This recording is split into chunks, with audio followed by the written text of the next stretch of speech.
Ya, pemirsa, kali ini kami dapat kesempatan untuk wawancara langsung dengan calon wakil presiden Prabowo Subianto. Pak Prabowo, terima kasih telah memberikan waktu kepada kami untuk berbicara dengan Anda di sela-sela kesibukan Anda yang luar biasa ya pada saat masa kampanye. Nah, ini bagaimana Anda, saya lihat dari pagi Anda sudah beraktivitas, tadi sempat cerita sebelum kita duduk di sini bahwa tidur tadi jam 2 pagi ya. Ini bagaimana Anda menjaga stamina Anda?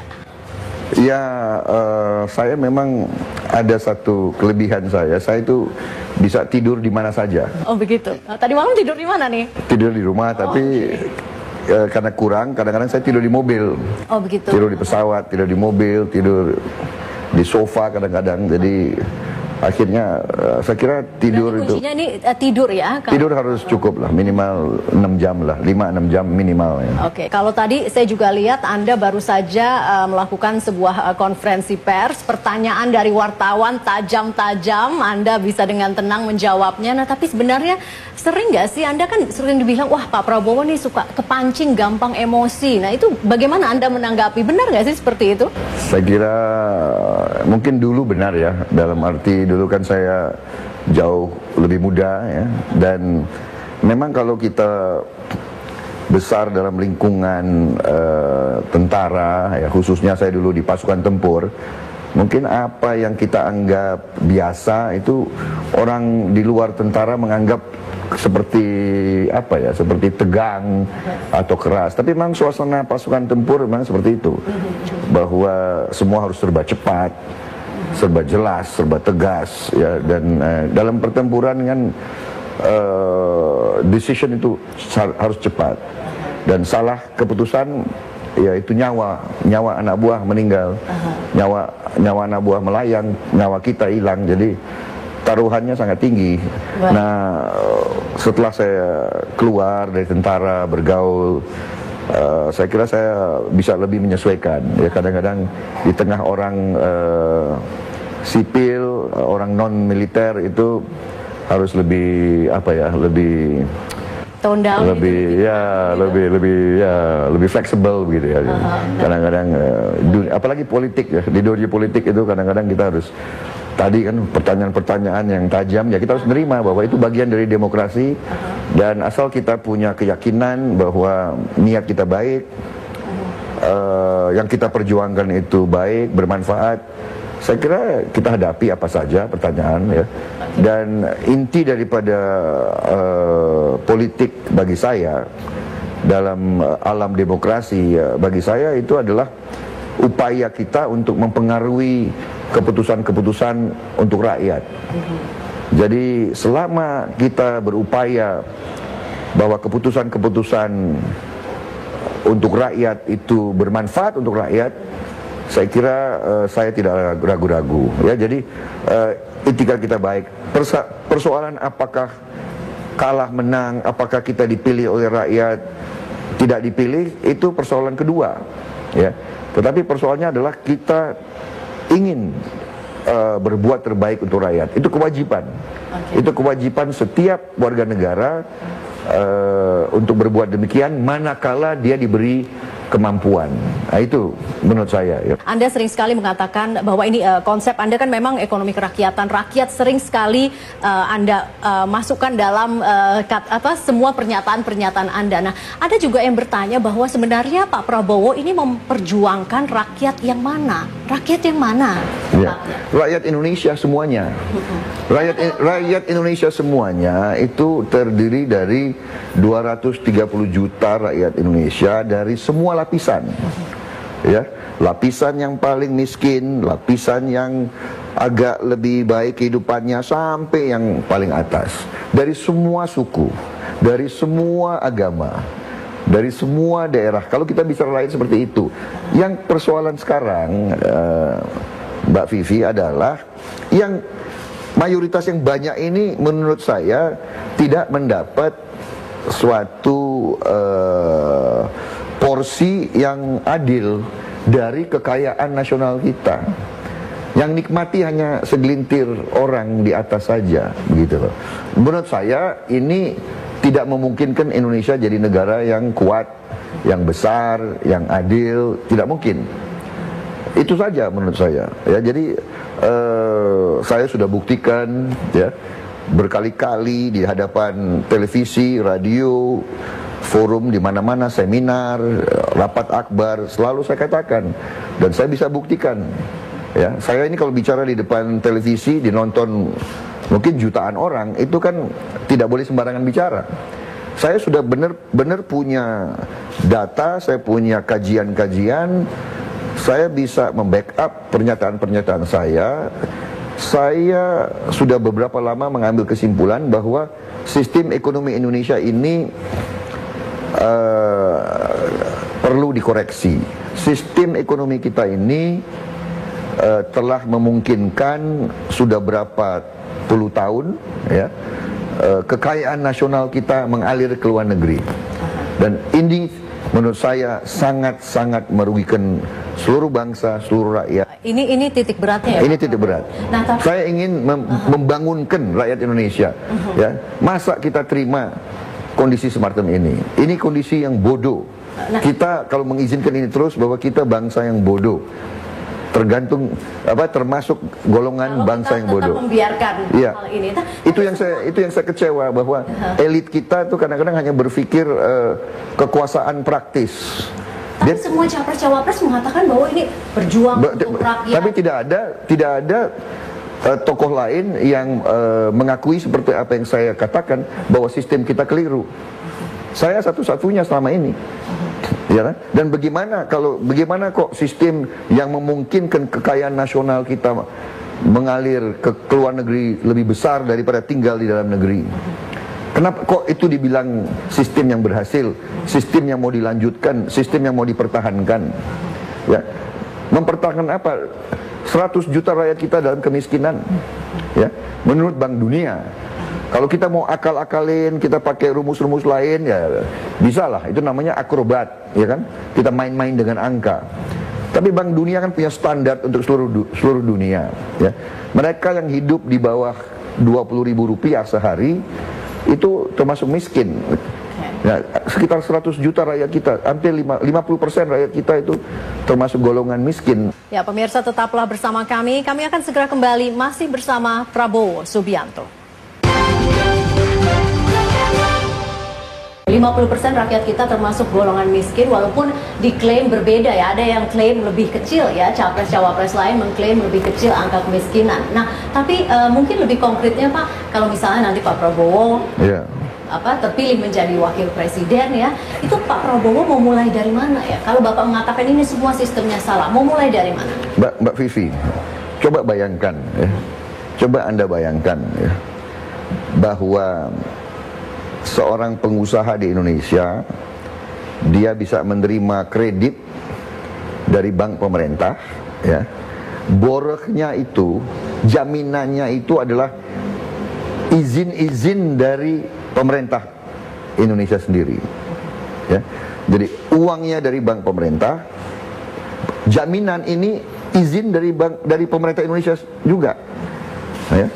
Kemudian dia menerima fasilitas yang begitu besar, katakanlah tanah seluas puluhan ribu hektar, kemudian dia menikmati BBM yang disubsidi, solar, dia pakai semua jalan, jembatan, pelabuhan, kereta api, semua yang dibangun oleh uang rakyat, dia kirim barang-barangnya ke luar negeri, dia tidak taruh uangnya di dalam negeri. Apakah ini sistem yang masuk akal? Ini sistem apa? Ini sistem menurut saya sistem penjajahan. Ini adalah sangat merugikan rakyat. Tidak mungkin rakyat kita sejahtera. Tiap tahun kekayaannya mengalir ke luar negeri, yang kembali hanya untuk bayar upah minimum untuk buruh murah, bayar pajak ya entah berapa yang dilaporkan, tapi keuntungannya, nilai tambahnya tidak kembali ke Indonesia. Di sini kebocoran. Saya belum dengar capres-cawapres lain bicara soal ini sampai sekarang. Kenapa? Saya belum dengar profesor-profesor ekonomi, ahli-ahli ekonomi yang bicara soal ini. Kenapa? Saya tidak mengerti. Menurut saya kan saya bukan ahli, saya kan tidak sepintar mereka, ya kan? Menurut mereka apa yang ditutupi? Apakah ada sesuatu yang perlu dilindungi? Mbak Vivi, saya sendiri gitu. saya sendiri tidak paham. Ini sudah saya bicara sudah bertahun-tahun. Apa insting Anda berkata apa? Saya mengira ada suatu beberapa ahli-ahli kita itu terlalu spesialis. Dia hanya ahli di bidangnya. Jadi kita ini terlalu kagum sama ahli-ahli ekonomi. Begitu kita dengar profesor, doktor, ahli ekonomi, kita sudah kira bahwa dia mengerti semua tentang ekonomi. Padahal ekonomi itu adalah berurusan dengan politik, dengan pertahanan, dengan budaya. Dan politik ekonomi itu sebetulnya yang paling tahu itu adalah pedagang yang melakukan ekonomi. Pedagang, petani, dia melakukan ekonomi, dia pelaku, ya. Nah, saya khawatir ahli-ahli ekonomi ini dia belajar ilmunya tanpa hubungan dengan fakta, kenyataan. Dan semua orang mendengarkan apa kata ahli ekonomi. Karena kita ini kagum dengan orang yang punya gelar banyak gitu, ya kan? Masa cuma karena itu sih? Saya kira ini masalah budaya ini. Saya termasuk dulu gitu. Saya termasuk juga, waduh dia ini ahli. Ya sudah, kita serahkan kepada ahli. Kemudian nggak taunya. Ada Anda berubah tidak seperti itu lagi. Titik baliknya di mana? Titik baliknya waktu tahun 98. Ya. Tahun 98 kan Bank Dunia, IMF, ya, kejatuhan Pak Harto. 97 itu kan IMF, Bank Dunia muji-muji Indonesia terus. The economic fundamentals of the Indonesian economy very strong. All the indications show that pokoknya ekonomi Indonesia hebat gitu ya. Tiba-tiba kok langsung ambruk. Kan saya bertanya, kemana ahli-ahli ekonomi kita semua? Iya kan?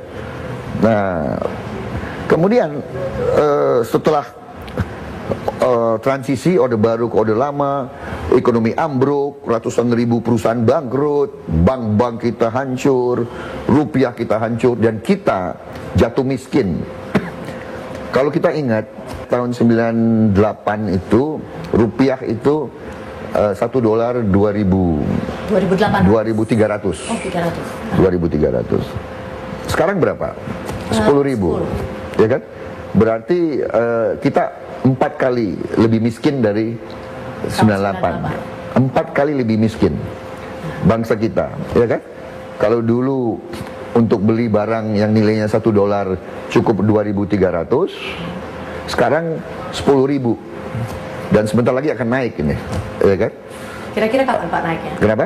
Kan sudah mulai, sudah mulai kan, ya kan? Artinya kita sebagai bangsa jatuh miskin 4 kali, jatuh miskinnya 4 kali, gitu, ya kan? Karena untuk dapat $1 kita harus dapat 4 kali rupiahnya. Nah, saya bertanya kenapa? Kemudian kebetulan saya dapat laporan tentang ekspor impor, neraca ekspor impor, ya. Nah, neraca ekspor impor ini ternyata menggambarkan kesehatan suatu ekonomi. Ekspor jumlah yang kita jual, ya, barang yang kita jual, import barang yang kita beli. Ternyata, Mbak Vivi, saya kaget, tahun 97-98 yang katanya kita krisis, ternyata kita surplus, kita untung sebagai bangsa. Apa artinya itu? Artinya sebetulnya ekonomi kita waktu itu kuat. Berarti ada yang perlu masuk. Ada yang merusak ekonomi kita.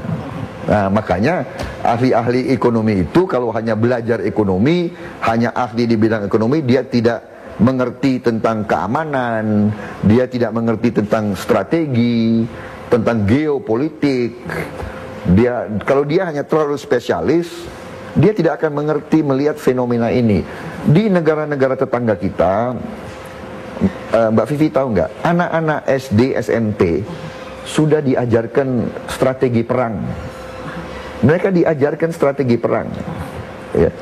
Tingkat SD, SMP, SMA. Kemudian diajarkan bahwa bisnis, bahwa ekonomi itu sama dengan perang. Kalau tidak pandai, ini sebagai bekal untuk apa menurut Anda? Sebagai bekal untuk dia bisa bersaing dalam kehidupan masyarakat nanti, dan sebagai warga negara supaya sadar bahwa persaingan antara bangsa-bangsa sangat keras. Di Singapura, di Malaysia, di Taiwan, Korea, Jepang, Hong Kong, di Tiongkok, Vietnam, diajarkan dalam bentuk buku-buku komik. Baik, tahan dulu komentarnya Pak, kita akan lanjutkan nanti. Ya pemirsa, tetaplah bersama kami segera kembali.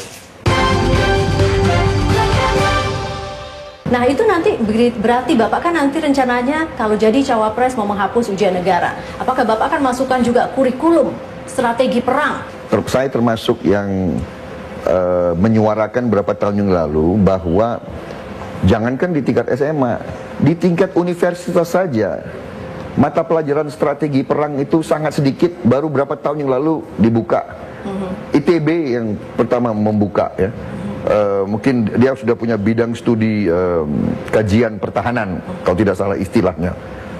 UI saya kira sudah mulai, tapi apakah benar-benar mendalam ya pelajaran tentang strategi? Tidak banyak.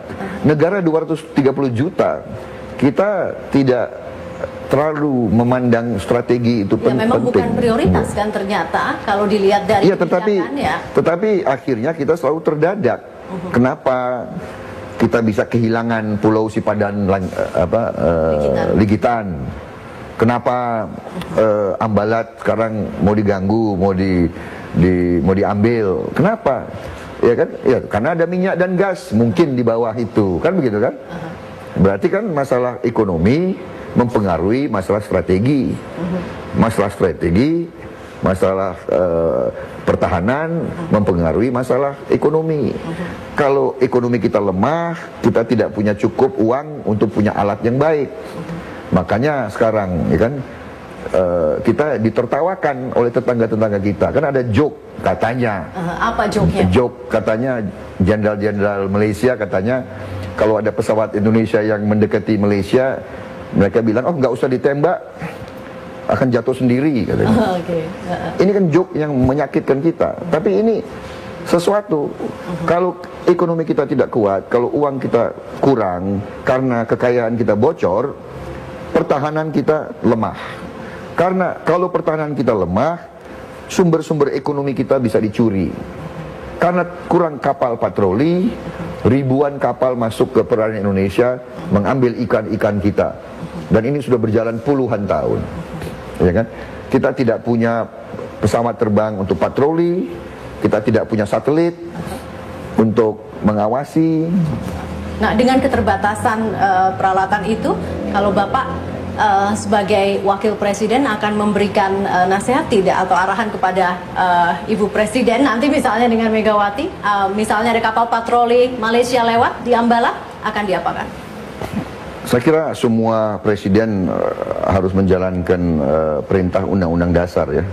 Jadi harus yaitu? Ya kan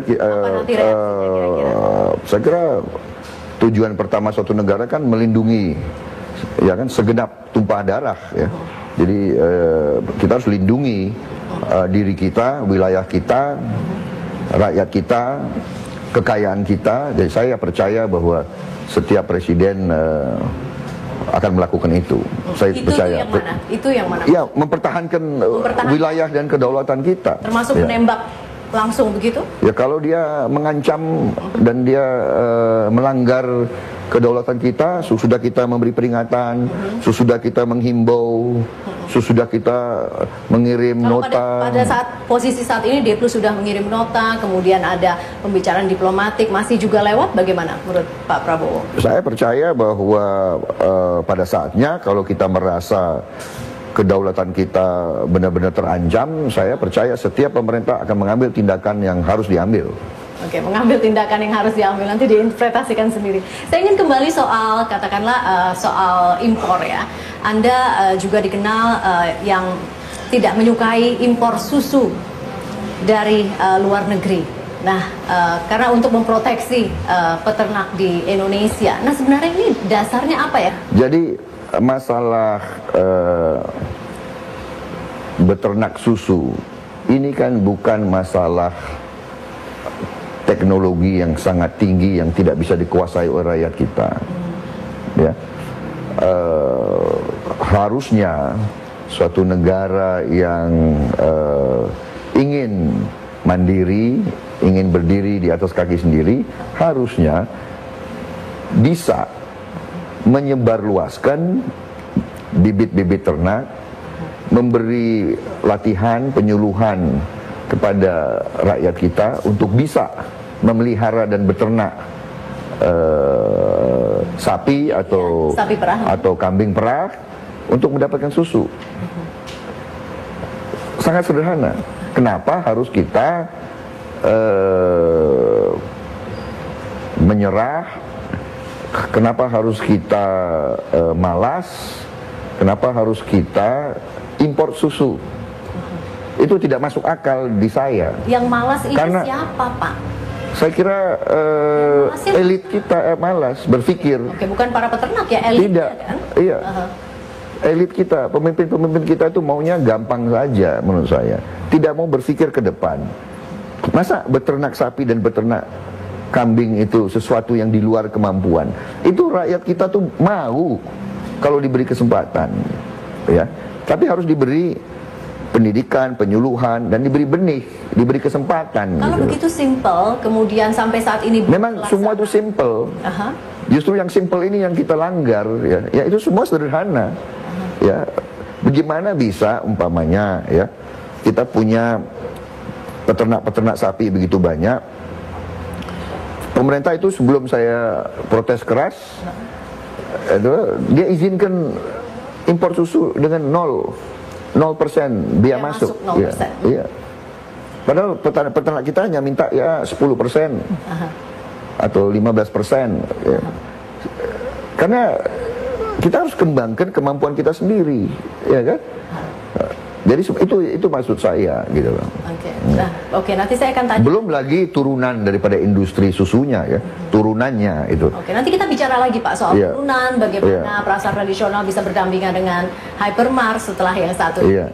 Ya, pemirsa tetaplah bersama kami segera kembali. Ya, Pak Prabowo, sudah jelas Anda berkali-kali mengatakan keberpihakan Anda pada petani, nelayan, peternak maupun pelaku usaha kecil. Nah, kalau begitu bagaimana cara Anda meningkatkan kapasitas ekonomi mereka? Ya, jadi sebetulnya keberpihakan saya tidak hanya ya kepada mereka-mereka itu yang kebetulan saya ketua umum organisasi tani ya, dan saya juga di KTNA, dan tapi kita ekonomi kerakyatan ini yang saya perjuangkan ya bersama Ibu Mega, dan sekarang dengan banyak sudah mulai ya getting on the bandwagon ya, sudah mulai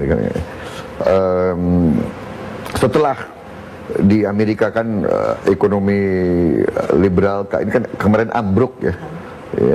Tahun yang lalu, jadi mereka sudah melihat wah ini perlu ada koreksi sebetulnya. Jadi semua tadi yang saya sebut waktu di awal wawancara ini kan tidak hanya itu, tapi kan orang-orang yang belum menikmati tingkat hidup yang layak, ya, kualitas hidup yang layak, punya akses kepada sekolah yang baik untuk anak-anaknya. Kalau dia sakit dia bisa berobat, dan dia bisa cukup makan gizi untuk dirinya, keluarganya, dan anaknya. Ya, saya kira ini yang paling esensial. Ya, tentunya sandang, pangan, dan papan, ya, rumah, dan itu kan keinginan setiap manusia sebetulnya. Nah, masalahnya adalah tadi kita sudah singgung, kekayaan nasional kita bocor, tidak ada uang cukup di Indonesia. Sehingga siapapun yang memerintah, partai manapun, dengan gagasan manapun, menurut saya, kalau ini tidak diurus, kita tidak bisa bikin banyak. Ya. Nah, ditanya bagaimana penguatan kepada tadi ya, sektor-sektor. Apa yang dibutuhkan oleh mereka-mereka ini, ya, para petani, para nelayan, para peternak, para buruh. Mereka butuh kesempatan, ya, kesempatan untuk mencari nafkah penghidupan yang layak. Jadi apa? Kesempatan itu apa? Kesempatan itu modal, ya kan? Dia tidak mau jadi pengemis. Rakyat kita tuh bukan mau hanya minta dikasih bantuan, kasih bantuan. Dia ingin punya modal sedikit supaya dia bisa menempuh suatu kehidupan yang layak. Sesudah itu dia ingin akses terhadap informasi dan teknologi. Dia ingin tahu apa ada pupuk yang lebih tepat, yang lebih murah, ya. Kemudian dia ingin tahu ada nggak bibit yang lebih baik, lebih kuat, tahan penyakit. Dia juga ingin informasi tanaman apa yang bagus, yang untung bagi dia, gitu. Jangan dia sudah tanam, sudah lama dia rawat, begitu dia jual harga jatuh, dia nangis. Dia juga setelah dia dapat kesempatan akses informasi itu, dia butuh pemasaran. Dia butuh yang dia tanam, yang dia hasilkan. Kalau si nelayan ikannya, kalau si petani, ya kan, ini harus bisa dipasarkan. Ini harus bisa dipasarkan. Nah, inilah fokus kita.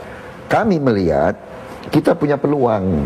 Saya selalu di mana-mana saya katakan peluang kita yang sangat besar adalah di sektor pertanian, agri, ya, pertanian.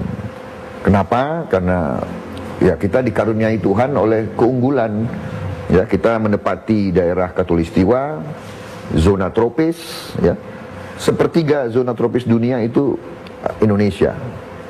Ya, jadi ini harus kita manfaatkan. Kita masih punya lahan yang banyak. Kita punya 59 juta hektar hutan yang rusak. Kemudian masih ada 70 juta hektar tanah yang ya tidak terlalu subur tapi masih bisa dimanfaatkan. Nah, ini potensi kita. Kalau kita bisa merubah ini menjadi produktif, menyerap tenaga kerja yang luar biasa. Jadi yang tadi itu yang Mbak Vivi sebut, mereka bisa punya kesempatan. Yang tadinya tidak punya tanah, bisa punya tanah. Kemudian dia bisa punya penghasilan. Begitu dia dapat penghasilan, uang berputar. Kalau si petani yang tadinya tidak punya apa-apa, dia bisa menghasilkan panen. Dia dapat uang, pembayaran yang layak. Dia punya uang. Katakanlah 1 juta rupiah atau 2 juta rupiah sebulan. Ya, dengan uang itu dia kan ingin beli pakaian untuk anaknya, untuk istrinya.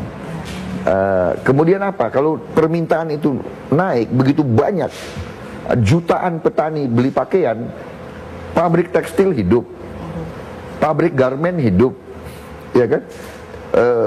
Karyawan-karyawan pabrik tekstil bekerja, toko-toko hidup, grosir-grosir hidup. Jadi ekonomi kita jalan. Dia mau beli sepatu, pabrik sepatu hidup. Ada uang sedikit lagi, dia ingin beli televisi umpamanya, ya kan? Pabrik televisi hidup, ya kan? Bergulir semuanya, ekonomi ya. Itu. Nah, tapi Anda mengatakan bahwa mereka ini semua kan perlu modal awal. Nah ini bagaimana kita, Mbak Vivi, Anda nanti menyediakan modal itu? Mbak Vivi, modalnya ada. Tadi kan saya sebut uang kita lari ke luar negeri terus. Nah itu kalau lari terus bagaimana? Karena diizinkan untuk lari. Berarti langkah pertama yang akan Anda lakukan sekarang begini aja. Larinya modal ke luar negeri? Kan sudah kita umumkan. Jadi kita akan melarang bank pemerintah ya untuk menyalurkan kredit kepada proyek-proyek mewah. Kedua, kita akan wajibkan setiap pengusaha yang menerima fasilitas kredit dari bank pemerintah, sesudah barangnya dijual ke luar negeri, hasilnya harus ditaruh di Indonesia. Itu dilakukan oleh Thailand, dilakukan oleh Malaysia, dilakukan oleh Vietnam. Ada bentuk mewajibkannya. Orang dia menerima, dia menikmati fasilitas dari pemerintah Republik Indonesia, dari rakyat Indonesia. Wajar dong kalau untungnya dia taruh di Indonesia. Kalau dia bawa modal sendiri dari mana, silakan. Ya, saya bukan anti investasi asing. Saya bukan anti investasi swasta. Silakan Anda mencari dana sendiri, Anda investasi di Indonesia, Anda dapat keuntungan, Anda bawa ke luar negeri, itu silakan, monggo. Tetapi ini yang dipermasalahkan adalah menerima fasilitas dari bank-bank pemerintah. Ya, uang rakyat. Masih adakah tempat untuk investasi asing maupun pengusaha skala besar jika Prabowo Subianto menjadi wakil presiden? Tetaplah bersama kami segera kembali. Mbak Vivi tahu nggak? Gimana Pak? Bank Rakyat Indonesia. Bank Rakyat Indonesia itu dulu namanya Bank Tani dan Nelayan Indonesia. Bank ini punya nasabah 32 juta kurang lebih petani. Ya. Total daripada dia punya tabungan sekarang sekitar 31 triliun. $3 billion. 31 triliun. Nah, yang harus kita tanya, apakah ada uang petani Indonesia yang kau pakai untuk kau biayai pembangunan proyek-proyek mewah? Satu. Kedua, ada nggak uang petani-petani kecil, petani Indonesia yang kau pakai, kau biayai pengusaha-pengusaha besar? Harus ditanya dong. Nanti kaget jawabannya. Kenapa? Karena kita akan kaget, kita akan lihat bahwa si petani kecil mengirim uang dan uang itu dipakai untuk biayai pengusaha-pengusaha besar. Dan hasil keuntungannya tidak kembali ke Indonesia. Ini adalah harus kita koreksi, Mbak Vivi. Anda berani mengkoreksi itu? Wah, itu kenapa saya masuk ke politik. Karena saya memberi saran, saya bicara nggak didengar, saya akhirnya terpaksa saya masuk ke politik. Terpaksa? Perasaannya masih terpaksa masuk ke politik saat ini? Ya, saya lakukan ini karena kalau kita bicara kita tidak didengar. Masalah devisa yang bocor, saya sudah bicara bertahun-tahun. Saya sudah sampaikan ke pemerintah berkali-kali, tapi tidak ada tanggapan. Akhirnya saya pikir, oke, saya harus ke rakyat. Marilah saya bicara ke rakyat. Di setiap kesempatan ini saya ungkapkan. Ya, dan sampai sekarang saya nunggu kok, belum ada yang memberi, belum ada ahli-ahli ekonomi yang beritahu kepada saya kenapa hal ini bisa terjadi. Ya kan, kita kan tadinya membagi tugas, ya. Teknokrat ngurus ekonomi. Waktu itu saya di tentara, kami jaga keamanan, ya kan? Ternyata kita jebolnya, ekonomi kita hancur, kekayaan kita diambil. Akhirnya terjadi degradasi kehidupan bangsa. Memang ada, ya, wajarlah. Katakanlah pemerintah yang sekarang menggambarkan bahwa seolah situasi baik, kondisi baik. Ya, itu akhirnya argumen-argumen itu akhirnya menurut saya menutupi fenomena-fenomena yang sebenarnya, kondisi-kondisi yang sebenarnya. Ya, sebagai sekarang ini apa upaya daripada pemimpin-pemimpin nasional, apakah pemimpin legislatif atau pemimpin eksekutif, untuk menyelesaikan masalah kebocoran kekayaan nasional ini? Apa? Saya belum dengar. Hanya mengatakan bahwa semua bagus, ya, situasi baik, nggak apa-apa, hutang terus, tidak apa-apa, ya kan? Ada. Ini saya juga heran, ya, ada menteri keuangan kita mengatakan bahwa hutang banyak tidak apa-apa karena persentase daripada GDP berkurang. GDP itu produk domestik bruto. Jadi totalitas daripada semua produksi yang kita hasilkan di Indonesia, itu yang disebut produk domestik bruto, bahasa Inggris GDP. Jadi beliau mengatakan hutang lebih banyak tidak apa-apa karena persentase terhadap ini produk domestik bruto berkurang dibandingkan dengan sekian tahun yang lalu. Hal itu benar, tetapi tidak dijelaskan kepada rakyat bahwa produk domestik bruto itu adalah hasil ya produksi di Indonesia, belum tentu milik Indonesia.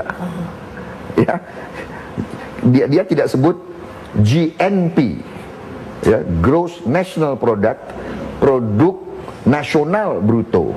Jadi ada sedikit pengertian berbeda. Kalau pengertian GNP, produk nasional bruto, itu artinya semua produksi yang dimiliki oleh warga Indonesia. Jadi kalau umpamanya ada seorang warga Indonesia, dia punya pabrik di katakanlah Vietnam, keuntungannya itu tergolong GNP Indonesia.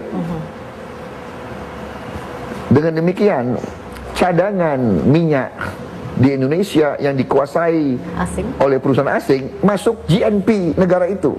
Jangan salah. Okay. Nah, ini yang tidak banyak diketahui. Makanya, jadi kalau mengatakan hutang banyak, tapi ini produksi bruto domestik kita besar, iya, tapi yang mana yang milik Indonesia? Yang mana yang milik Indonesia? Ya pemirsa, tetaplah bersama kami segera kembali.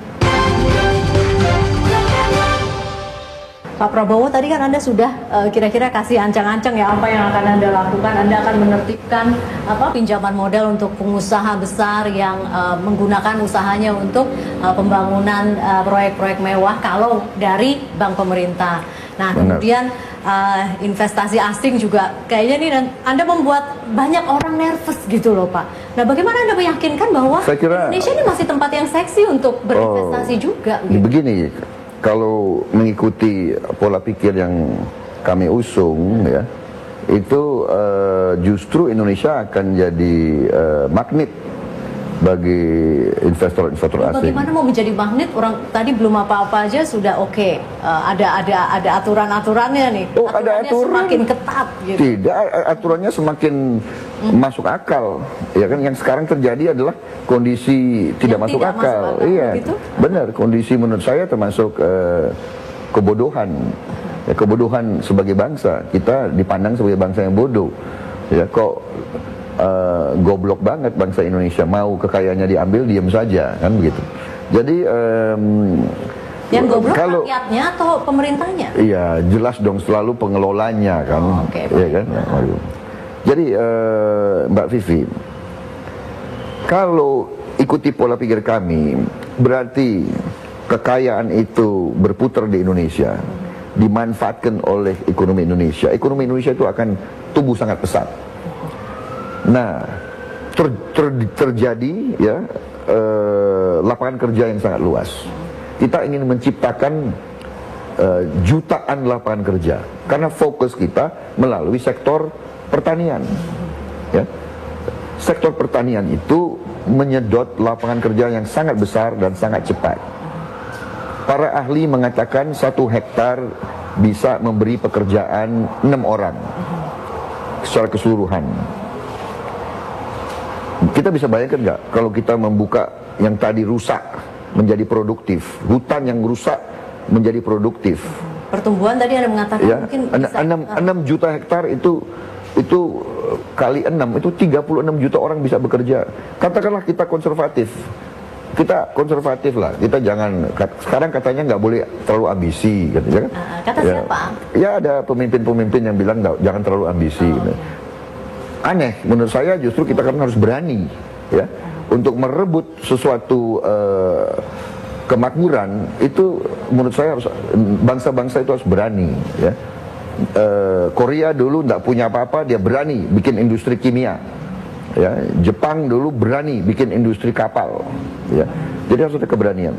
Nah, kembali, kalau kita tadi yang rakyat kita yang miskin, yang tidak punya tanah, tidak punya pekerjaan, kemudian tiba-tiba dia punya tanah, dia punya pekerjaan, ya kan, dia dengan pekerjaan itu dia punya penghasilan, itu kan jadi aset. Kita bisa bayangkan nggak permintaan yang naik? Disitulah yang saya sebut, saya optimis kita bisa pertumbuhan yang sangat tinggi. Ya. Kalau sangat tinggi bukannya nanti akan inflasi besar-besaran juga? Gitu? Kenapa? Inflasi itu tidak ada urusan dengan pertumbuhan tinggi. Kalau pertumbuhan tinggi itu mengakibatkan penambahan lapangan kerja dan penambahan produksi. Ya kan? Inflasi terjadi kalau kita cetak uang. Ya kan? Suplai uang lebih banyak daripada suplai produksi dan jasa. Ya. Baiklah, Saya kembali. Kalau memang demikian, pertumbuhan meningkat, permintaan meningkat, konsumsi meningkat, siapa yang tidak mau investasi di Indonesia? Pasar 200 juta, pasar 220 juta, yang sebagian besarnya sekarang punya uang, ingin beli sepatu, ingin beli pakaian, ingin beli cincin, ingin beli jam, ya, bisa kita bayangkan nggak? Mereka mau, karena itu mereka lihat pasar Tiongkok, pasar China, pasar India, ya. Kita punya keunggulan-keunggulan. Baik, itulah yang kenapa kita takut? Iya, biasa akan masuk. Akan menjadi magnet. Kalau iya.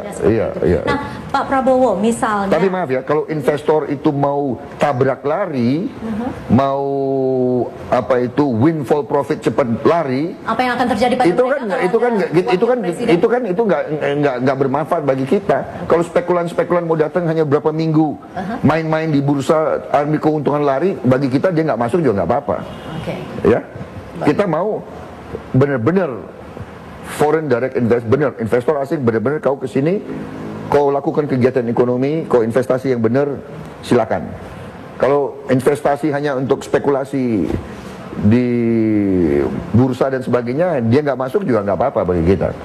Pak Prabowo, kalau misalnya nanti Anda tidak terpilih menjadi wakil presiden, nah, apa yang akan terjadi dengan cita-cita Anda? Apa yang akan Anda lakukan untuk mewujudkan cita-cita Anda ini? Kok berpikir negatif, misal tidak jadi, kita berpikir kalau jadi, itu aja.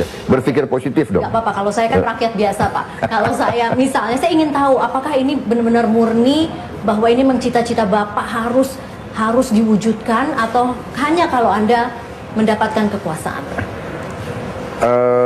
Ini adalah suatu keyakinan, ideologi. Jadi, cinta tanah air bagi saya bagian dari diri saya. Jadi apa yang saya harus lakukan sebagai kewajiban saya sebagai warga negara, saya akan lakukan.